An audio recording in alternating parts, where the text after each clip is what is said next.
কলিজার টুকরা ভাইয়েরা, আমার নবীর সম্মান নিয়ে এই বাংলার জমিনে কোনো নাস্তিক রাম বাম মুরতাদের বাচ্চারা খেলুক, আমরা এটা চাই কি চাই না? এই আওয়াজ হবে না, আরো জোরে বলেন চাই কি চাই না? কলিজার টুকরা ভাইয়েরা, 5 আগস্টের পরে আপনারা দেখেছেন এই বাংলার জমিনে হিন্দুরাকে মুসলমানের সন্তানেরা ওলামা ইকরামরা তাদের মন্দিরকে পাহারা দিয়েছেন, আর আজকে তারা স্বাধীন হওয়ার পরে ওলামা ইকরামদের মসজিদে হামলা করে। কথা বলেন ঠিক না বেটি? কলিজার টুকরা ভাইয়েরা, আজকে বড় কষ্ট নিয়ে কথা বলতে হয়। আমরা আলেম ওলামারা তাদের সহানুভূতি দেখাই, আর আজকে তারা ক্ষমতা পাওয়ার পরে আমাদের প্রতি জুলুম করে দেখাই। কথা বলেন ঠিক কিনা? এই বাংলার জমিনে যে সমস্ত রাম বাম আছে, আমরা আজও পর্যন্ত, কেন কিয়ামত পর্যন্ত আমরা কোনো হিন্দুকে জোর করে কালেমা পড়াইনি, পড়াবো না। আমরা জানিয়ে দিতে চাই, এই মাগুরাবাসী থেকে, এই বাংলার জমিন থেকে জানিয়ে দিতে চাই, যারা এখনো পর্যন্ত আমার মুসলমান ভাইদের প্রতি নির্যাতন করতেছে, নিবেদিত করতেছে, তাদেরকে আমরা বাংলার জমিন থেকে তাদেরকে দেখিয়ে দিতে চাই, তাদের কল্যাণকে তো খণ্ডিত করে দিব। কথা বলেন ঠিক কিনা? আমি যদি কখনো তায়েফে যাই,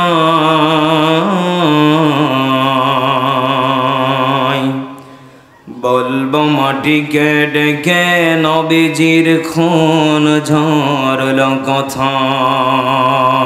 মারহাবা জোরে কোন। আমি যদি কখনো তায়েফে যাই,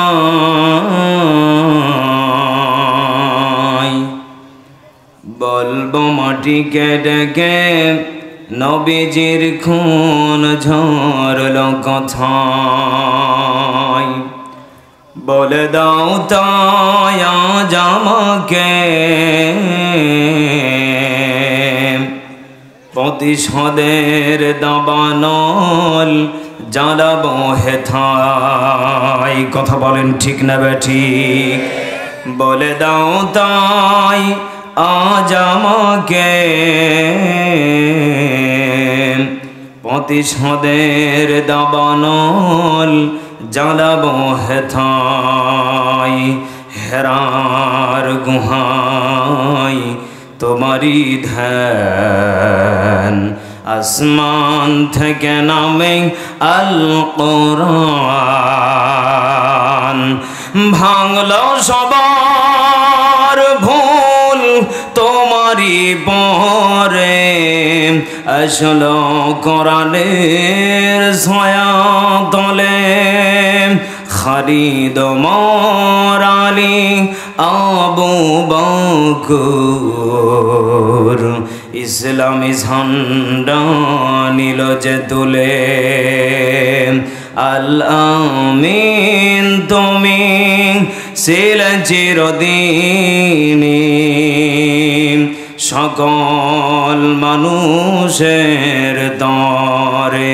হে রাসূল তোমাকে ভুলি আমি কেমন করে? বলেন হাজারো ব্যথা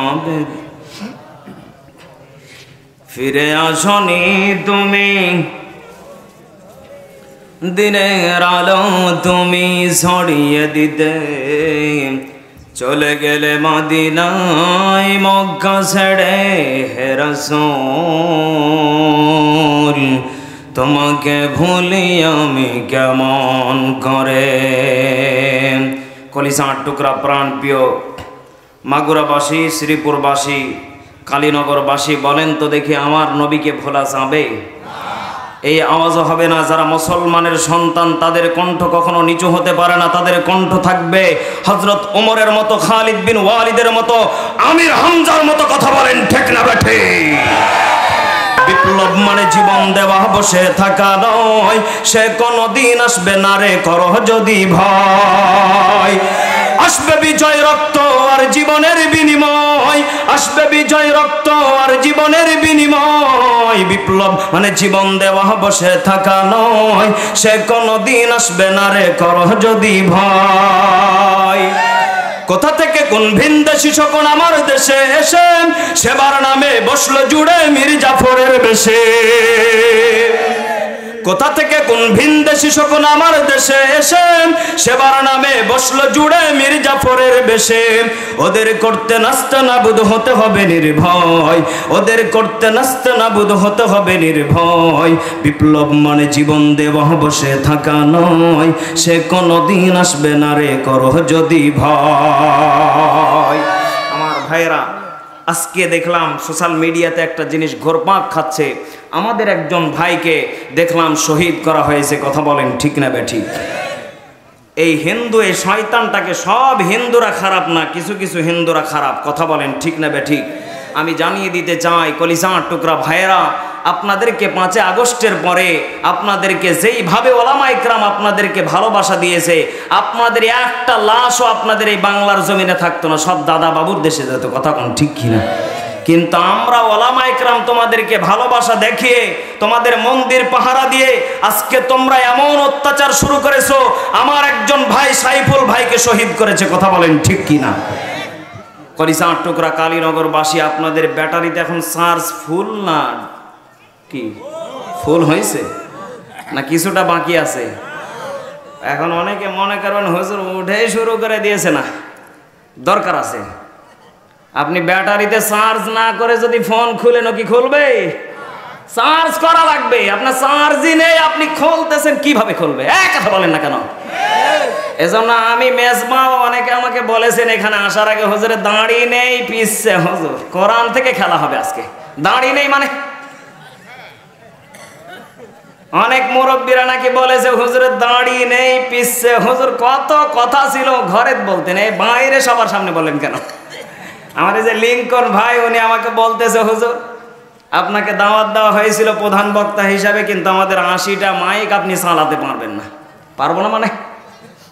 আপনার দাঁড়ি নেই পিছছে হুজুর, এলাকার মুরব্বীরা আমাকে বলেছে। বেশ ভালো কথা, মাশাআল্লাহ। হঠাৎ করে শুনলাম আপনাকে দ্বিতীয় রাখা হবে, আলহামদুলিল্লাহ। এরপর আমি কবুল করলাম। হঠাৎ করে আবার কিছুদিন পরে আল্লাহর ওলি ফোন দিয়ে বলতেছে, না হুজুর আপনাকে আবার প্রধান রাখা হবে। দেখেন কত কাহিনী এখানে লুকিয়েছিল। তো যাক, আজকে যেই সমস্ত মুরব্বীরা বলেছেন যে হুজুরের দাঁড়ি নেই পিছছে হুজুর, তারা কি আছে আজকে? ভাই আছে, আছে, আছে, আলহামদুলিল্লাহ। তাহলে আজকে আমরা কোরআন থেকে কথা বলবো ইনশাআল্লাহ। আপনারা কষ্ট পাবেন না তো? থাকবেন? কলিজার টুকরা ভাইরা, কলিজার টুকরা বাবাজিরা, বলেন তো দেখি, পৃথিবীর ময়দানে আল্লাহ রাব্বুল আলামিন বলেন, বান্দা তোমাদেরকে যে দুনিয়াতে পাঠিয়েছি এর পিছনে আমার একটা কারণ, উদ্দেশ্য মনে হয় নেই? আপনি যে শ্বশুর বাড়িতে যান, শাওড়ি আপনার হাতের দিকে তাকিয়ে থাকে না চেহারার দিকে তাকিয়ে থাকে? হাসে হাসে, বলেন বলেন। হাতের দিকে তাকিয়ে থাকে। আর আপনি বাড়িতে যাবেন 10 দিন 1 মাস পরে আপনার মা তাকিয়ে থাকবে আপনার চেহারার দিকে। কথা বাস্তব না অবাস্তব? গত 1 মাস ধরে মাহফিল করে আমি বাড়িতে গিয়েছি, শ্বশুর বাড়িতে, বাস্তব কথা শোনে। যাওয়ার পরে আমার শাশুড়ি বলতেছে, বেটা কি নিয়ে এসেছ? কি নিয়ে এসেছি মানে? আপনি একটা বারের জন্য জিজ্ঞালেন না কেমন আছেন? আমার ছোট্ট একটা শালা আছে, উনি আমাকে বলতেছে, দুলা ভাই একটা জুতা কিনে দেন, শীত চলে এসেছে। আমি শালার কিনে দিলাম। চলে আসার পথে শালি বলতেছে, টাকা দিচ্ছি কিছু টাকা। টাকা নেব না, আমাকে জামা কিনে দিন। এই যে অবস্থা, বলেন তো দেখি। বাসাতে যাওয়ার পরে আমার কষ্ট, যে গর্ভধারণী মা সঙ্গে সঙ্গে বলতেছে, বেটা তোর চোখ মুখ শুকিয়ে গিয়েছে, আয় বেটা বস, তোর জন্য গরম পানি রেডি করে রেখেছি, গোসল করে খেয়ে নে। সুবহানাল্লাহ, জোরে কোন না? আলহামদুলিল্লাহ, জোরে কোন? কলিজার টুকরা বাবাজিরাম, মূল কথার দিকে চলে যায়, অন্য কথা বলে সময় না নষ্ট করি। আল্লাহ রাব্বুল আলামিন বলে, বান্দারে এই পৃথিবীর ময়দানে আমি যত মানুষকে পাঠিয়েছি, প্রত্যেকটা মানুষের পিছনে আমার একটা কারণ আছে না নেই? আল্লাহ রাব্বুল আলামিন জানিয়ে দিচ্ছেন, হে আমার বান্দা বান্দিরাম, উদ্দেশ্য সব থেকে বড় না, ছোট একটা উদ্দেশ্য বান্দা, সেটা তোমাদের কাছে বড় হতে পারে, কিন্তু আমি আল্লাহর কাছে একেবারেই ছোট। বলেন না আল্লাহু আকবার। আল্লাহ পাক বলেন, বান্দা এ দুনিয়াতে পাঠানোর আগে তোকে কত চেষ্টা, তোকে নিয়ে কত চিন্তা করেছি। তোর আগে একটা জাতিকে পাঠিয়েছিলাম, তারা নিমহারাম করার কারণে, মারামারি করার কারণে, জুলুম করার কারণে তাদেরকে আমি আল্লাহ বাতিল করে ঘোষণা করে দিয়েছি। কথা সত্য। আল্লাহ রাব্বুল আলামিন জানিয়ে দিচ্ছেন, হে আমার বান্দা বান্দিরা, তোমাদেরকে আমি আল্লাহ বানানোর পরে চিন্তা চেতনা নিয়েছি। জিনদেরকে দিয়ে যখন আমি আল্লাহর জান্নাত পরিপূর্ণ হবে না, তখন এই বান্দাদেরকে বানালাম, আদমের সন্তানদেরকে দিয়ে জান্নাত পরিপূর্ণ করব। চিৎকার মেরে বলেন সুবহানাল্লাহ। আল্লাহ রাব্বুল আলামিন বলতেছেন, বান্দা তোমাদেরকে আমি আল্লাহ বানানোর পরে ছেড়ে দেই। কথা বলা লাগবে, বলেন। আল্লাহ পাক বলেন, তোমাদেরকে আমি আল্লাহ ছেড়ে দেই নাই, তোমাদেরকে আমি আল্লাহ একটা সম্মান দিয়েছি যেটা দুনিয়ার কোনো কাউকে দেই। আল্লাহ রাব্বুল আলামিন এবার জানিয়ে দিচ্ছেন, ফাআযাবাহুমুল্লাহু বিমা ক্বালু জান্নাতিন তাজরি মিন তাহতিহাল আনহার ওয়া যালিকা জাযাউল মুহসিনিন।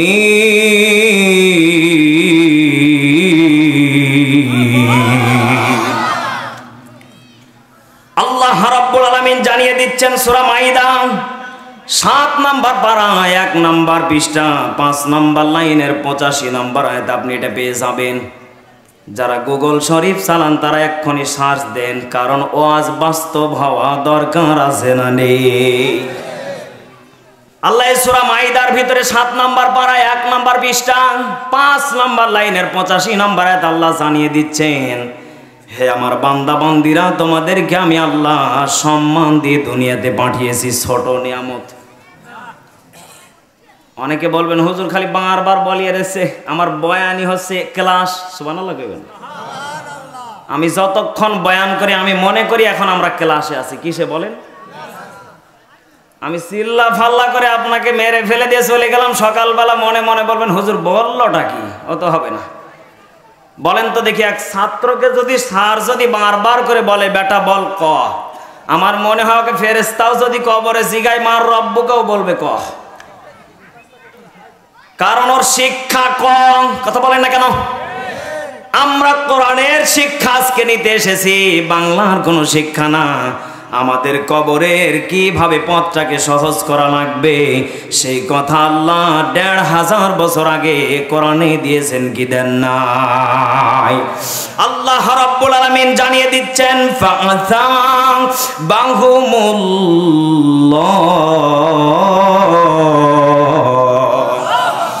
আমি আল্লাহ তোমাদেরকে সিস্টেমে সম্মান দিয়েছি, যেটা গরু ছাগল কুত্তা ভেড়াকে দেই নাই। কথা বলেন ঠিক কিনা? এরপরে আল্লাহ রাব্বুল আলামিন জানিয়ে দিচ্ছেন, বিমা ক্বালু, এই সম্মান নিয়ে যারা আবার কবরে ফিরে আসতে পারবে তাদেরকে আমি আল্লাহ উপহার দিব একটা সব থেকে দামি জান্নাত। বলেন সুবহানাল্লাহ। জান্নাতটা কেমন হবে জানা দরকার আছে না নেই?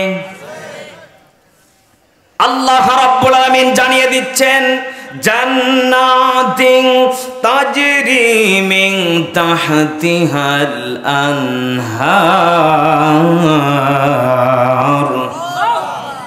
আল্লাহ পাক বলেন যে জান্নাতটা বান্দাকে আমি দান করব, সেই জান্নাতের তলদেশ দিয়ে ঝর্ণা নামক প্রবাহী হতে থাকবে। বলেন সুবহানাল্লাহ। এই ঝর্ণা কি জাফলংয়ের ঝর্ণা? এমন হয় দেশি ঝর্ণা আল্লাহ দেবে? আল্লাহ পাক বলেন না, দেশি ঝর্ণা না, এটা ওই সিলেট ওই কুমিল্লার ওই ঝর্ণা না রে বান্দা, কক্সবাজারের ঝর্ণা না। এই ঝর্ণা হলো ইন্নাল্লাযীনা আমানু, যারা মুমিন ঈমান আনয়ন করেছে, ওয়া আমিলুস সালিহাতি কানাত লাহুম জান্নাতুল ফিরদাউসি নুজুলা। জোরে কোন আল্লাহু আকবার। কলিজার টুকরা বাবাসিরা, জান্নাতুল ফিরদাউসের নিচে যেই নহরটা প্রবাহিত হতে থাকবে, এই জান্নাতটা বান্দাকে বিনিময় দান করবে। বলেন তো দেখি, সম্মান যদি টিকিয়ে রাখতে চান তাহলে দৌড়ান লাগবে জোরের পিছনে। ঠিক মন কোন দিকে দেখেছেন? কই ঠিক।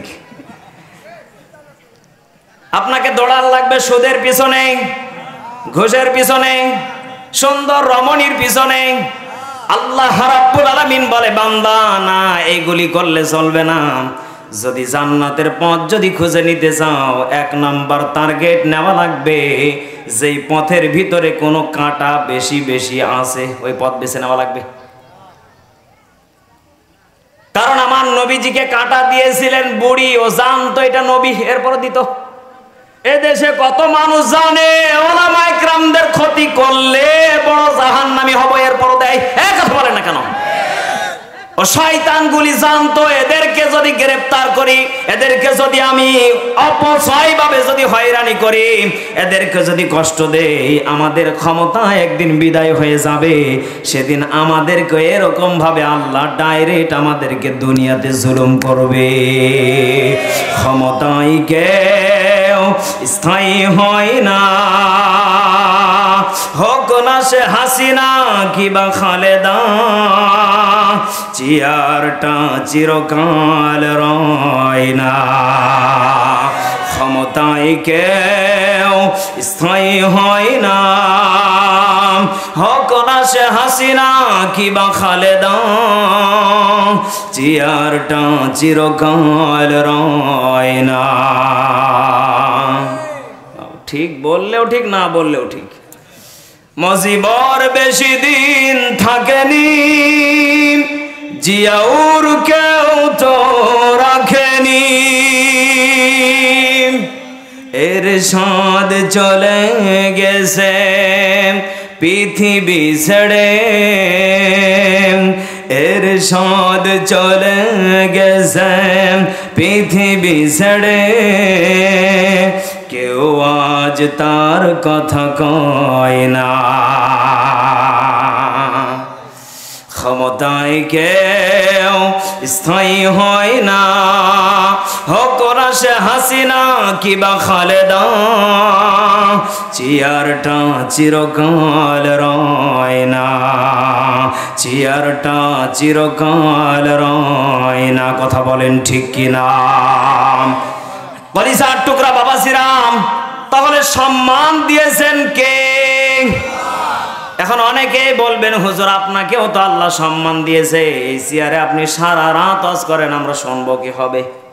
কারণ এই চেয়ারের একটা মেয়াদ আছে না নেই? না, আমার কোনো মেয়াদ নেই, আমি বসে থাকি। এখানে অনেক মানুষ আছে বিরক্ত হয়ে গালি দিতে দিতে চলে যাবে, হুজুর বললোটা কি, করলোটা কি? আল্লাহ রাব্বুল আলামিন জানিয়ে দিচ্ছেন, হে আমার বান্দা বান্দিরাম, তোমাদেরকে আমি আল্লাহ দুনিয়াতে সম্মান দিয়েছি। এই সম্মান যদি টিকিয়ে যদি রেখে কবরে আসতে পারো, বিনিময়ে আমি আল্লাহ তোমাদেরকে জান্নাত দিয়ে দেব। চিৎকার মেরে বলেন সুবহানাল্লাহ। এরপরে আল্লাহ রাব্বুল আলামিন জানিয়ে দিচ্ছেন, হে আমার বান্দা বান্দিরাম, তোমাদের যে চেহারাটা আমি আল্লাহ বানিয়েছি, এই চেহারাটার ভিতরে দেখো আমি আল্লাহ কত দামি করে বানিয়েছিলাম। কদ খলাকনাল ইনসানা ফি আহসানি তাকওয়িম।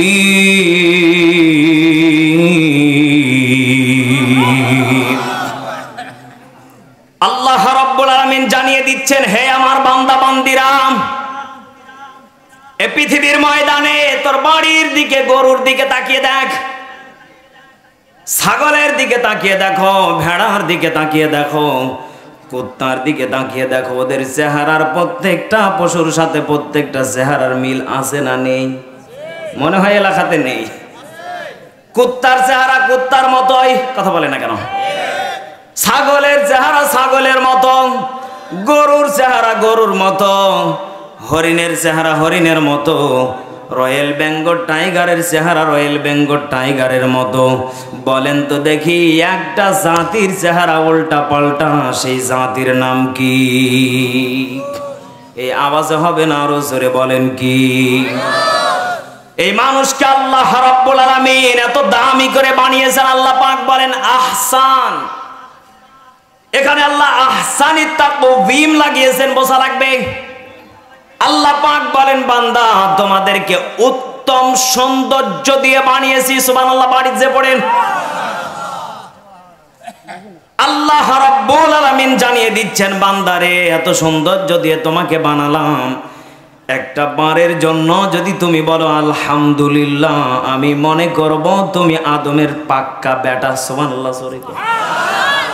কারণ আপনার আমার বাবাকে যখন দুনিয়াতে আগমন করেছিলেন, সঙ্গে সঙ্গে যখনই নিঃশ্বাস নামক রুহটা পেয়েছিলেন, সঙ্গে সঙ্গে দাঁড়িয়ে বলেছিলেন, সবাই বলেন আলহামদুলিল্লাহ। ঈমানের পথে অবিচল থেকে আমার মরণ যেন হয়, কোরআনের পথে অবিচল থেকে আমার মরণ যেন হয়। তোমারই কাছে মিনতি আমার, তোমারই কাছে মিনতি আমার, হে রহিম দয়াময়।